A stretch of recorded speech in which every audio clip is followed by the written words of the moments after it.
چھوٹی tectonic plates ہیں، اور یہ ٹیکٹونک پلیٹس اس زمین کے اندر کے پریشر کی وجہ سے مسلسل حرکت میں ہے۔ یہ حرکت جو ان کی ہے، اس میں ڈائیورجنٹ حرکت بھی ہے کہ دو پلیٹس ایک دوسرے کے ساتھ آ کر ٹکراتی ہیں، اس میں یہ کنورجنٹ حرکت ہے، اور اس ڈائیورجنٹ بھی ہے کہ دو پلیٹیں ایک دوسرے سے دور ہو رہی ہیں، اور اس میں ایسے بھی ہے کہ وہ ایک دوسرے کے ساتھ پھسلتی ہوئی گزر رہی ہیں یا کچھ ہیں۔ وقت کے ساتھ انرجی ایک پوائنٹ پہ سٹور ہوتی ہے، جس وقت وہ ریلیز ہوتی ہے تو زلزلہ آتا ہے۔ اور یہ مختلف باؤنڈریز جو ہیں یہ ویری ویل ڈیفائنڈ ہیں۔ اس وقت دنیا کے نقشے کو ہم کلوزلی سائزمسٹی کے حوالے سے دیکھیں تو یہ تمام باؤنڈریز تقریباً ویری ویل ڈیفائنڈ ہیں، اور مختلف قسم کی یہ جو پلیٹ باؤنڈریز ہیں ان کے ساتھ مختلف گہرائی کے زلزلے بھی آتے ہیں۔ ساتھ ہی اس میں یہ ایڈ کرنا چاہوں گا کہ ہم جس علاقے میں رہتے ہیں یا ہم جس زون میں رہتے ہیں وہاں کنورجنٹ پلیٹ باؤنڈریز ہیں، یعنی پلیٹس ایک دوسرے پر کنورج ہوتی ہیں۔ یہاں زلزلوں کی گہرائی 0 سے لے کر 700 کلومیٹر تک ہو سکتی ہے، لیکن ہمارے یہاں ہمالیز میں 700 کی گہرائی کے زلزلے نہیں آتے۔ جنرلی ہمارے ریجن میں تقریباً 20 کلومیٹر، 30 کلومیٹر، 10 کلومیٹر کی گہرائی سے زلزلہ جو ہے وہ شروع ہوتا ہے، ویئر ایز ساتھ ہی ہمارے ہندو کش کا ایریا ہے جہاں زلزلوں کی گہرائی 200 سے 300 کلومیٹر تک چلی جاتی ہے۔ تو ڈاکٹر صاحب، دنیا میں آپ کافی جگہ پہ گئے ہیں، آپ کی کوالیفیکیشن ہائر ایجوکیشن جو ہے وہ بھی دوسرے بر اعظموں سے ہوئی ہے، تو دنیا کے کون کون سے ممالک ہیں جو زیادہ تر زلزلوں کی زد میں رہتے ہیں؟ یہ بھی اچھا سوال ہے۔ مختصراً جو ہے عوامی طور پر سے سمجھنے کے لیے آپ کہہ سکتے ہیں کہ وہ تمام ممالک جن میں پہاڑ واقع ہیں، اور وہ پہاڑ اس وقت یعنی ایکٹیو ہیں، جہاں پہ ٹیکٹونک پلیٹس کی موومنٹ زیادہ ہے، وہ تمام ممالک جو ہے زلزلوں کی زد میں رہتے ہیں۔ مختصراً اسے اگر اسے بیان کیا جائے تو ہیمالین ماؤنٹین سسٹم ہے، زیگروز ہے، آلپس ہیں، یہ تو ایشین اور یورپین کانٹیننٹ کے درمیان میں ہیں، اور انڈین اینڈ افریقن کانٹیننٹ کے درمیان میں ہے۔ اسی طرح نارتھ اور ساؤتھ امریکہ ہم دیکھیں تو اینڈیز ہیں، اوپر کیسکیڈز ہیں نارتھ امریکہ میں، اور ایسٹ کی طرف جس وقت چلے جاتے ہیں تو انڈونیشیا کے ساتھ ہی آئی لینڈ کا ایک سلسلہ ہے، اور جاپان ہے جیسے، تو یہ تمام جگہیں ہیں جہاں پہ زلزلے آتے ہیں۔ ممالک کی صورت میں اگر بات کریں تو انڈونیشیا سے اگر شروع کریں تو انڈونیشیا ہے، جاپان ہے، نیپال ہے، انڈیا ہے، بھوٹان ہے، پاکستان ہے، آگے جا کر زیگروز یعنی ایران کی بیلٹ آ جاتی ہے، وہاں سے آگے ترکی سے ہوتے ہوئے ہم جو ہے سدرن یورپ میں چلے جاتے ہیں۔ تو یہ تمام جگہیں ہیں جہاں جو کہ ہمارے کانٹیننٹس کے درمیان اس لوکیشن پہ تو ان میں زلزلے آتے ہیں۔ اسی طرح نارتھ امریکہ، کینیڈا کا ویسٹرن پارٹ، ساؤتھ امریکہ میں جو ویسٹرن سائڈ ہے اس کی، تو وہاں پر زلزلے زیادہ آتے ہیں۔ تو ڈاکٹر صاحب، آپ نے ذکر کیا کہ پاکستان جو ہے وہ بھی زلزلوں کی زد میں آنے والے ممالک میں شامل ہے، تو کس کیٹیگری میں آتا ہے پاکستان؟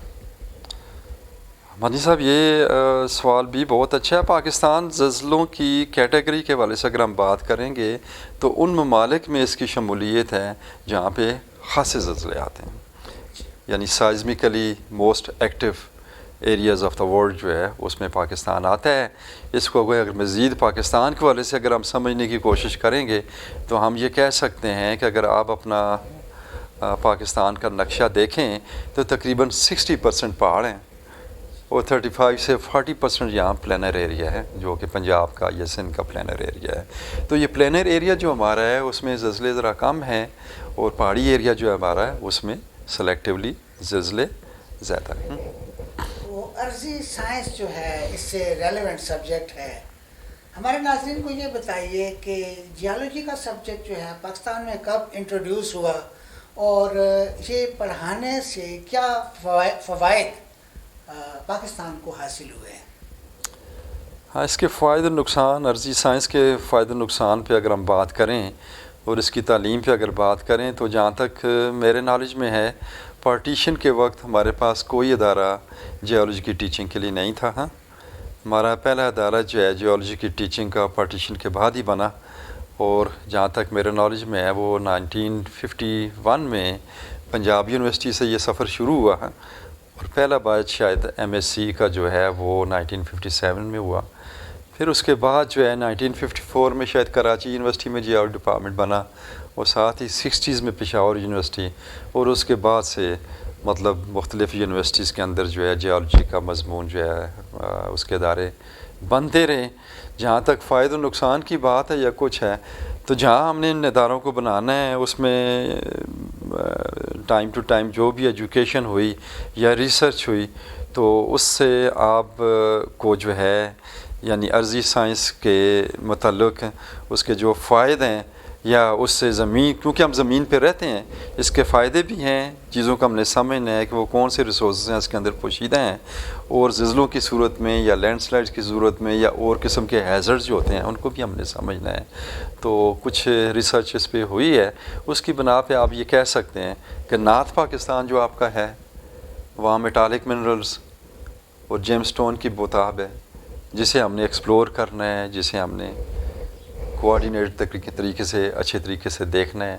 ساتھ ہی نارتھ پاکستان کی بات آئے گی تو زلزلے بھی ہیں یہاں پر، اور یہاں لینڈ سلائڈز بھی بہت ہیں، تو ہمیں پھر یہ بھی دیکھنا ہے، کچھ ہمیں اس پہ کام ہو بھی رہا ہے، کچھ کام ہوا ہو گیا ہے، یہ بھی دیکھنا ہے کہ وہ کون سی لوکیشنز ہیں جہاں پہ زیادہ زلزلے آ رہے ہیں یا یہاں پہ زیادہ لینڈ سلائڈ کا خطرہ ہو سکتا ہے یا کچھ ہے، تاکہ اس سے ہماری بچت ہو سکے.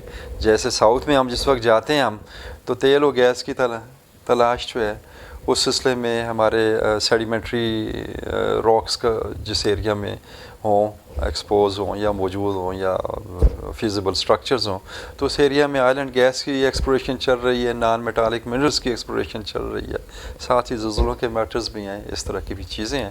تو اس لیے یہ ریسرچ کا عمل ہے جہاں جیولوجیکل میپنگ شروع میں بہت کم ایریا کی ہوئی تھی. ہمارا ایک میجر انسٹیٹیوشن ہے گورنمنٹ کا جیسے جیولوجیکل سروے آف پاکستان ہے، اس کا مقصد ہی جیولوجیکل میپنگ کرنا ہے کہ کون سی جگہ پہ کون سی راکس ہیں اور اس میں کیا ہو سکتا ہے، دوسری جگہ پہ کون سی راکس ہیں وہاں پہ کیا ہو سکتا ہے. اسی طرح زلزلوں کے متعلق یا پانی کے متعلق مین کی رسپانسبلٹی ان کی ہے. تو مختلف قسم کے ادارے بھی اور یونیورسٹیز بھی مل کے اپنا اپنا کام کرنے کی کوشش کر رہے ہیں. میں یہ ضرور سمجھتا ہوں کہ انہیں زیادہ کوآرڈینیٹڈ اور زیادہ مضبوط اور زیادہ اچھے طریقے سے جو ہے اپنا کام کرنے کی ابھی بہت ضرورت ہے. آپ کے کہنے کا مطلب یہ ہے کہ یہ جو ایجوکیشن شروع ہوئی ہے اس کے ثمرات پہنچنا شروع ہو گئے ہیں، لیکن بہتری کی گنجائش موجود ہے. جی بالکل. جی ڈاکٹر صاحب، 8 اکتوبر 2005 کو بڑا شدید قسم کا زلزلہ آیا تھا، ابھی تک اس کے اثرات ہم محسوس کر رہے ہیں. گزشتہ شب کوئٹہ والی سائڈ پہ ایک شدید زلزلہ آیا ہے جس میں ابھی تک اطلاع ہے کوئی 20 لوگ لقمہ اجل بن گئے ہیں اور نہ جانے کتنے بے گھر ہوئے ہیں، گھر گر گئے ہیں. تو یہ سلسلہ جو ہے کیا ابھی جاری رہنے کے امکانات موجود ہیں؟ ہم کیا توقع کر سکتے ہیں؟ منی صاحب بہت اچھا سوال ہے. پہلے بھی ہم نے اس پہ بات کی ہے اور میں نے آپ سے عرض کیا تھا کہ Pakistan seismically most active regions of the world میں ہے. اس کا سادہ لفظوں میں یہ مطلب ہے کہ یہاں پر زلزلے ہر وقت آ رہے ہیں، اور یہ ہم ہیں کہ کچھ زلزلے ہم محسوس کر پاتے ہیں اور کچھ زلزلے ہم محسوس نہیں کر پاتے. اب زلزلوں کو میئر کرنے کا ایک اسکیل ہے ریکٹر اسکیل، اس میں یہ 0 سے لے کر 10 کے اسکیل پہ میئر کرتے ہیں. اگر اس کی انٹینسٹی، اس کا میگنیٹیوڈ کم ہو تو اس سے ہم محسوس بھی نہیں کر رہے تھے. ویرہ زلزلے جو ہے کا عمل جو ہے یہاں پاکستان میں مسلسل جاری ہے. جیسے آپ نے ابھی ذکر کیا کہ کوئٹہ میں کے ایریا میں آج ہی ایک زلزلہ آیا ہے جس کا میگنیٹیوڈ میں ابھی مجھے دیکھنا ہے کوئی 6 کے قریب ہے شاید. تو میگنیٹیوڈ 5 سے نیچے کے آپ جنرل انڈرسٹینڈنگ کے لیے میں عرض کروں کہ پوری دنیا میں جیسے میں نے ابھی کہا کہ زلزلے بعض ہر جگہ آ رہے ہوتے ہیں، کچھ محسوس ہم کرتے ہیں، کچھ محسوس نہیں کر پا رہے ہوتے ہیں. جیسے جیسے اس کا میگنیٹیوڈ بڑا ہوتا ہے تو زلزلوں کی مقدار کم ہوتی جاتی ہے یا کچھ ہے. میگنیٹیوڈ 5 سے نیچے دنیا میں تقریباً مور اور لیس 5 لاکھ کے قریب زلزلے سالانہ 5 لاکھ کے قریب زلزلے سالانہ آتے ہیں.